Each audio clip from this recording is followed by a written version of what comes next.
Olá, espero que esteja tudo bem contigo. Estamos aqui para dar início a mais uma série de vídeos. E como você já sabe, nós vamos nos utilizar da filosofia, psicologia e esoterismo. E neste caso, no vídeo de hoje, vamos nos utilizar também de contexto social, apresentando assim diversos pontos de vista, diversas argumentações e fundamentações teóricas que com certeza eu imagino que vai contribuir muito para você que nos acompanha. Então, sinta-se à vontade, já curta, compartilhe e principalmente deixe sugestões para nós, porque quem sabe a sua sugestão pode se transformar em vídeo.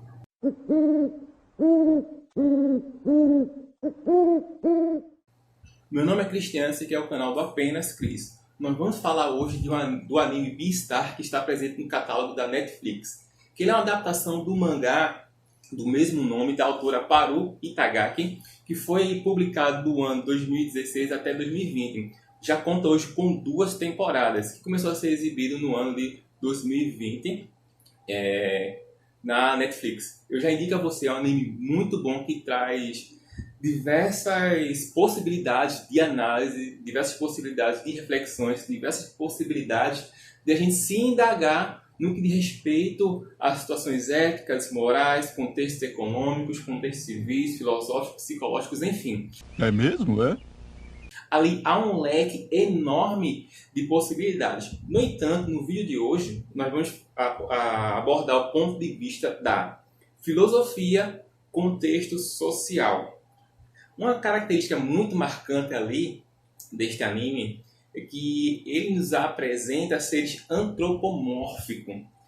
Se a gente for parar para analisar e olhar as animações, os desenhos, mangás, HQ, revistas e quadrinhos e diversas outras mídias presentes na cultura pop, geek, nerd, a gente vai prestar atenção no pequeno detalhe, que é o seguinte: esse contexto de seres antropomórficos não é algo moderno, pelo contrário, é algo muito mais antigo do que nós imaginamos.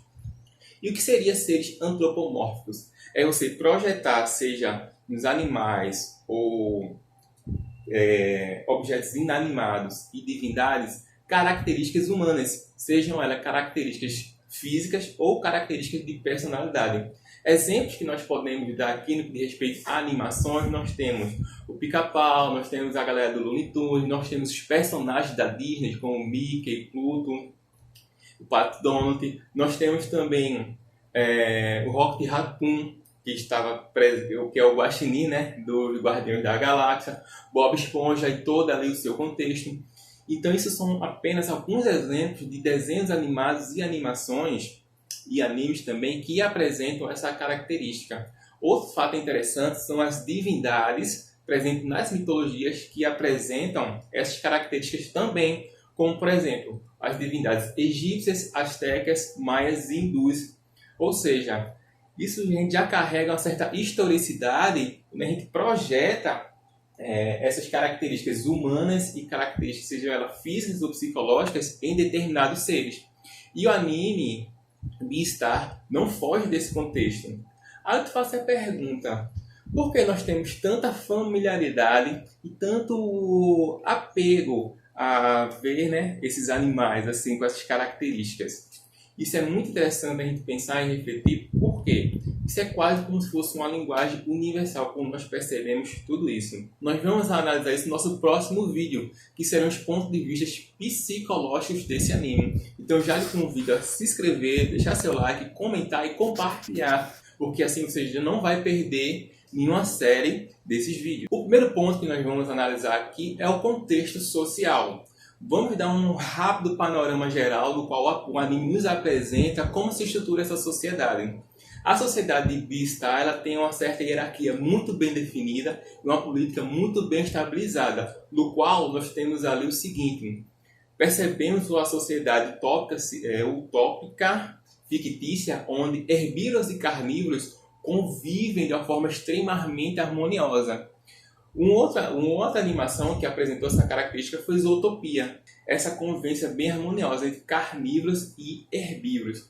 Agora, quando a gente começa realmente a assistir o anime, a gente vai perceber ali questões relacionadas a preconceito, relacionada a uma adaptação alimentar, nós vamos ver diferenças sociais, nós vamos ver diferenças raciais, nós vamos perceber também que ali há um submundo também muito bem estruturado e muito bem fundamentado dentro do contexto da obra. Então, o contexto social, esse panorama social que a gente vai observar em Beastar, ele é muito bem, vamos dizer assim, amarrado. Ele é muito bem, vamos dizer assim, contextualizado, bem parecido com a nossa sociedade humana real. Porque quando a gente vai perceber ali questões de uma hierarquia social, de uma organização política e questões relacionadas ao preconceito, que há muito forte ali, não há muita diferença. Então a gente consegue se identificar com determinados personagens, com determinados contextos, com determinadas falas e determinados problemas que o personagem ali passa de uma forma muito mais fluida, de uma forma muito mais tranquila. Além disso, essa convivência entre espécies diferentes, independente da força, independente do tamanho, independente se é carnívoro ou herbívoro, isso é muito interessante, mostrando o seguinte, que há realmente a possibilidade real de haver essa convivência entre as raças, sem que elas se agridem. Isso é muito interessante dentro desse contexto da sociedade de Beastar. Agora, falando um pouco mais do contexto da política e filosofia, você já escutou aquela frase que o homem é o lobo do próprio homem? E um dos personagens principais que a obra apresenta é um lobo, que ele goste. Nós vamos aprofundar aí em outros vídeos que vamos fazer dentro desse anime. Bom, essa frase ela foi escrita e dita pelo filósofo inglês Thomas Hobbes dentro do seu livro Leviatã. Thomas Hobbes ele pertence a uma corrente filosófica chamada do contratualismo, que ali nós temos três grandes figuras, que é ele, o próprio Thomas Hobbes, John Locke e Rousseau, no qual essa tríade ele compõe ditos autores contratualistas, ou chamados filósofos contratualistas. O que é que eles vão dizer, basicamente? Que os três concordam em uma ideia bem central, que diz o seguinte, que o homem ele nasce no seu estado natural, independente das questões econômicas, políticas e sociais. Cada um deles vai dar um ponto de vista bem interessante, que seria esse estado de natureza no qual nós, seres humanos, nascemos. Thomas Hobbes, quase que não sabe a palavra, vai dizer o seguinte, o homem ele é altamente violento e egoísta, onde ele vai dizer o seguinte, que ali há a guerra de todos contra todos. É um estado de guerra, esse estado de natureza para Thomas Hobbes. E ele vai apontar isso dentro dessa frase, que o homem é o lobo do próprio homem, onde a própria espécie humana ela é autodestrutiva, ela vai se destruir. E para haver uma minimização disso, que proporciona um contexto de paz, que proporciona um contexto harmônico de convivência, há necessidade de criar-se uma força artificial maior, que ele vai chamar de Estado. Então, Thomas Hobbes vai apresentar ali o seguinte, que dentro da coletividade, os homens em si, as pessoas vão escolher um ser superior, nesse caso são os seus líderes, que a gente pode contextualizar aqui por nossos líderes, no qual escolhemos e colocamos em cargo de poder, e ali vai haver uma hierarquização de ordem.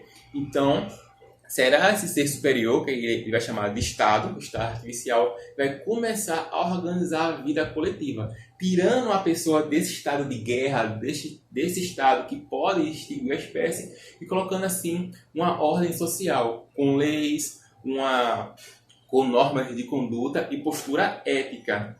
E a gente percebe isso muito bem dentro do contexto de Beastar, onde há o seguinte ali, constantemente há uma tensão entre os herbívoros e carnívoros, porque são naturalmente presas e predadores. Contudo, com a organização social e com esse contexto de leis e contexto ético e moral, há uma obrigatoriedade do qual o Estado impõe que haja essa convivência harmônica entre herbívoros e carnívoros.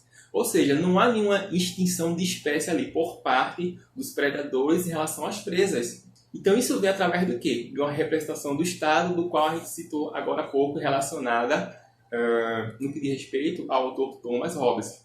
E Rousseau? Rousseau vai dizer o seguinte, que estado de natureza é estado de, pelo contrário, em vez de ser de guerra, é uma de total harmonia. As guerras vão começar a surgir, os conflitos, através do interesse. E que sentido? Rousseau vai dizer o seguinte, que há um direito de propriedade, onde você, por exemplo, você planta uma determinada semente, cuida daquela semente, ela vira uma árvore frutífera e dá o fruto, por direito, esse fruto é seu, que você ali cuidou, regou, adubou e viu aquela árvore dar fruto. Então, o direito de propriedade é seu. Então, neste sentido, Rousseau vai dizer o seguinte, que enquanto o homem está no estado de natureza, tudo ao seu redor pertence a todos. Contudo, quando começa a haver esse processo de bens, de direito, aí se começam os conflitos de interesses. Onde é que a gente chega a esse bem-estar? No submundo, onde há ali um conflito de interesses muito grande. Porque a lei que impera ali é o seguinte, que os animais, independente sejam carnívoros ou herbívoros, eles têm que se alimentar de uma comida vegetariana. Há uma certa proibição ali dessa questão de ataque, mas os ataques ainda existem ali. E há uma tensão social muito grande, onde constantemente os herbívoros eles andam assustados, com medo. Eles não perderam o seu instinto, eles não perderam a sua essência de serem presas. E os carnívoros eles andam constantemente em alta tensão, porque eles querem ser predadores, mas a lei não deixa. Então, um certo conflito de interesse aí. E isso é velado, isso é, vamos assim, quebrado no submundo, onde mostram ali um contrabando de carne, onde mostram ali herbívoros vendendo pedaços dos seus corpos para que os carnívoros comam e ali eles consigam algum tipo de trocado. Já John Locke vai dizer o seguinte, que há uma certa harmonia, né? Que o homem ele não é nem essencialmente mau e nem essencialmente bom. Há um certo equilíbrio ali entre a racionalidade e a ponderação, mostrando que há uma possibilidade, sim, de haver essa organização social de uma forma muito mais harmônica. Ele vai fazer tipo um equilíbrio entre a teoria de Rousseau e a teoria de John Locke, proporcionando isso. O homem não é essencialmente vive em estado de guerra e nem é essencialmente puro, vamos assim dizer, né? Que vive em estado de paz. Então ele vai procurar mostrar esse equilíbrio entre a irracionalidade e a agressividade. Isso a gente vê em Bem-Estar, essa procura para ver este equilíbrio, sim, entre a dominação dos instintos, né, dos predadores, no qual eles têm que lutar constantemente ali, esse instinto de querer caçar, de querer comer carne, e também a gente vai ver que, através desse conflito interno que ele tem que vencer diariamente, ele deixa de ser essa pessoa agressiva, ele deixa de ser essa questão irracional e passa a agir dentro das leis que foram ali impostas, que foram colocadas para ver uma bela harmonização, uma bela convivência entre os animais. Então a gente vê aí muito bem explícito ali a questão filosófica, política dentro deste anime. E eu já convido você a mais uma vez a se inscrever, deixar seu like, compartilhar, para não perder o próximo vídeo, que vamos falar do ponto de vista agora muito mais focado em alguns personagens da obra, já dentro da psicologia. Então eu agradeço a você por ter ficado conosco até esse momento e até a próxima, hein? Valeu!